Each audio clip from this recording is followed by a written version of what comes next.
All right, welcome back to the GSMC Wrestling Laureate Podcast, brought to you by the GSMC Sports Network. It's your boy E here on the mic. And just to kind of reiterate what we talked about, our first segment was about a little bit of the WWE NXT and what to expect heading towards Stand and Deliver and the WrestleMania weekend, Saturday to be specific. But we also talked about AEW, some of the important matches that were that are happening as we speak. But we want to kind of move into now, and honestly, as a wrestling fan, I grew up during the Attitude Era. I love the Attitude Era. It was constantly unpredictable. There was blood, there was curse words, there was just absolute mayhem. Every single show, you had no idea what was going to happen. And when it comes to unpredictability, comes immense and exclusive, amazing skyrocketing ratings for a lot of these wrestling promotions. For me, watching WCW, that's kind of what the WWF kind of lacked thereof, if in my opinion. But eventually it all, Vince McMahon wound it up on top, which is kind of crazy. I still don't understand how, but that's another podcast. Maybe we'll cover that in another segment, in the future. How WCW and Turner Television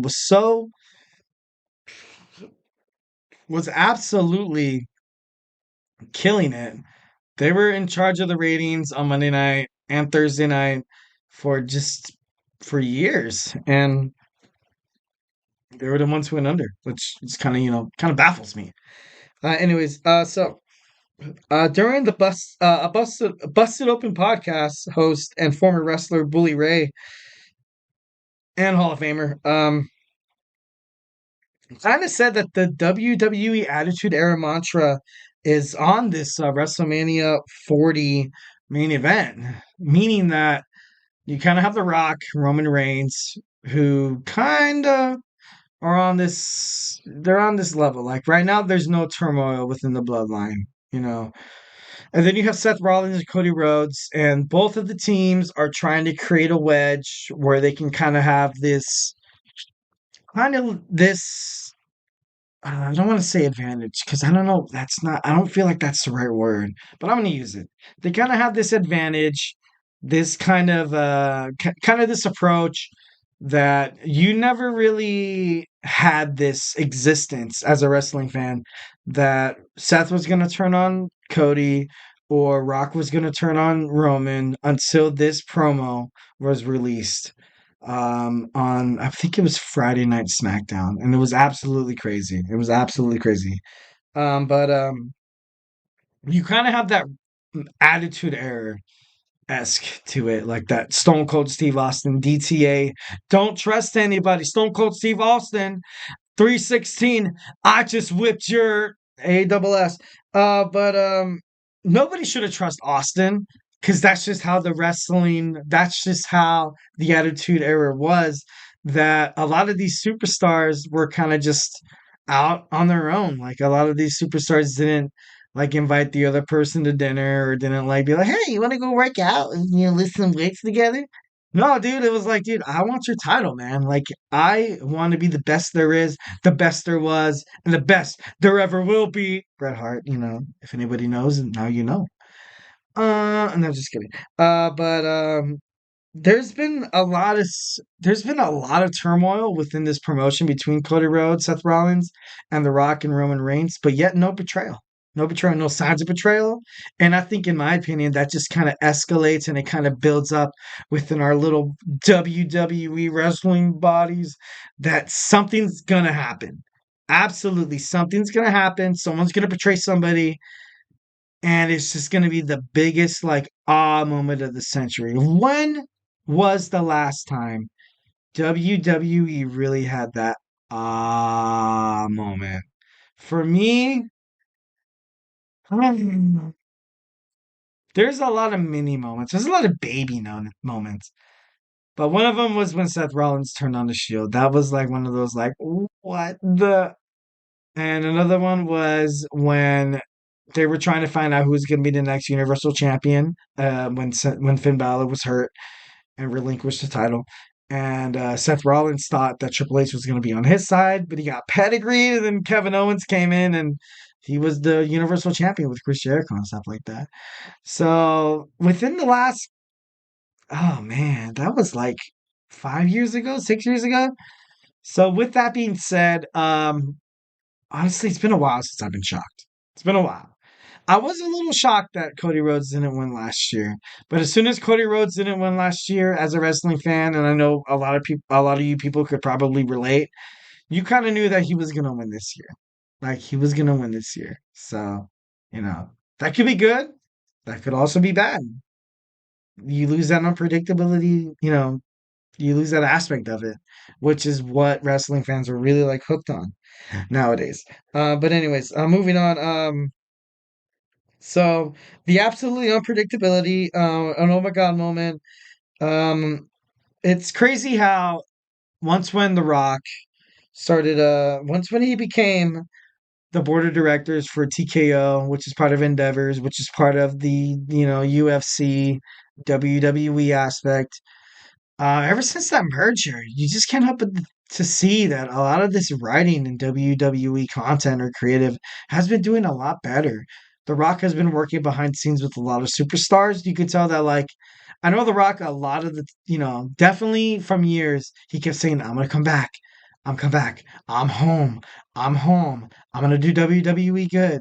I think after all this, this Hollywood stuff, I think he's finally made it to the point where he can still do Hollywood, but he can still do wrestling, and he can still do wrestling really, really good. Especially with WWE Creative, who has been struggling ever since Vince Russo left. But then that's my opinion. You know what I mean? Like Vince Russo was the head, he was the blood, sweat, and tears and the emotions of the Attitude Era. And eventually, Vince Russo moved on to WCW. And I'm not going to solely place WCW's success on Vince Russo, but I know a lot of, I know The Rock could just impact people. He could just impact people from that wrestling standpoint, from the root, the attitude. He also has a lot of Hollywood techniques. Like The Rock could probably be a direct. He probably has directed a couple of films, or maybe like he's directing like a TV show or something like that. But like Young Rock, like the Young Rock was, it was pretty. I watched a couple episodes. It was pretty good, but I don't know. I just feel like The Rock, as the head of the TKO, he's kind of, obviously he's allowed to have a little more leeway here to kind of be like, the executives are like, hey, Dwayne, we are PG, right? But, Dwayne, he uses those curse words. He uses those, tactics. He makes Cody bleed and Mama Rhodes, and he has the belt and smears the blood on that. Like, he knows how to catch the people's attention. And isn't that what wrestling's all about? Isn't that what we're all here for? Isn't that the reason why we kind of watch sports? Not for blood, not for blood. Kind of, not to like dabble on the NFL too much, but the hip drop tackle being outlawed is ridiculous. But sometimes it takes someone like The Rock to kind of step away from wrestling, come back, and be like, look, this is what's wrong. This is how we can fix it, and this is how we can move on, and we can prove a pivotal, like more successful business being, moving forward. And honestly, like you have The Rock, you have Triple H. They were the best feud, arguably, like for me growing up, one of the best feuds. But honestly, as you're a wrestling fan, well, at least I feel that I'm looking towards some greener pastures, toward the future. And I'm kind of happy that The Rock came on as a TKO, representative. But like I said, the Attitude Era is back. Yeah, more blood, sweat, exciting storylines, bad language, and just some more intense feuds. You have superstars, like for example, you can kind of see this thing kind of escalate, and I'm not going to spend too much time on it, but I want y'all to remember, when was the last time you saw Ricochet fighting in a WWE ring? Take a second. All right, too long. I'm just kidding. No, but Ricochet has been featured on Raw 3 weeks in a row. That's because he's talented. He's simply talented. You can build something around him, and it sucks because he has that, he's kind of shorter and he's kind of smaller than the rest, but he's definitely absolutely someone you can build an organization around. And I don't know, like I said before, I can see the light heavyweight championship coming back, maybe the cruiserweight championship coming back. I hope not the 24/7 title because that would suck. But I don't know. I don't know. Hopefully, he has better futures for these superstars that's been overlooked for a long, long time. That's been just basically meat for Braun Breaker or people like Braun Strowman or Baron Corbin or Keith Lee or Bronson Reed to come in and be like, "Oh, let's just see how strong these guys are. Let's just put fear in these." Like as wrestling fans, you don't want to see that stuff. Like I don't want to see guys getting dominant. Like I want to see some good matches, dude. I'm sorry, and I know I'm not trying to pander to the public, but I don't know. Like I'm a wrestling fan, and I know it's, absolutely like choreographed and scripted, but it's not in a way. And these people put their bodies on the line and stuff like that. But dude, like there's such a thing as like too fake. It gets too crazy. Like it gets to the point where you kind of look at it and you're like, all right, like I don't think I can watch this anymore. I'm just kidding. No, but like stuff like that, like it's just I don't know. I feel like just these throwaway matches that they're doing for superstars, instead of using throwaway matches for these young talented people trying to make an name for themselves, they should maybe make kind of like not a league, but like a division that just supports things like that. So and just the final thing to kind of touch on is Booker T, Hall of Famer for the five-time five-time WCW champion. He basically said to me, and he said, and I quote, "To me, that the Attitude Era was the best era. I think the WWE is bringing it back just a little bit." And to be honest, you can't help but to agree with Booker. That's exactly what's going on. That's exactly what we're seeing as WWE fans.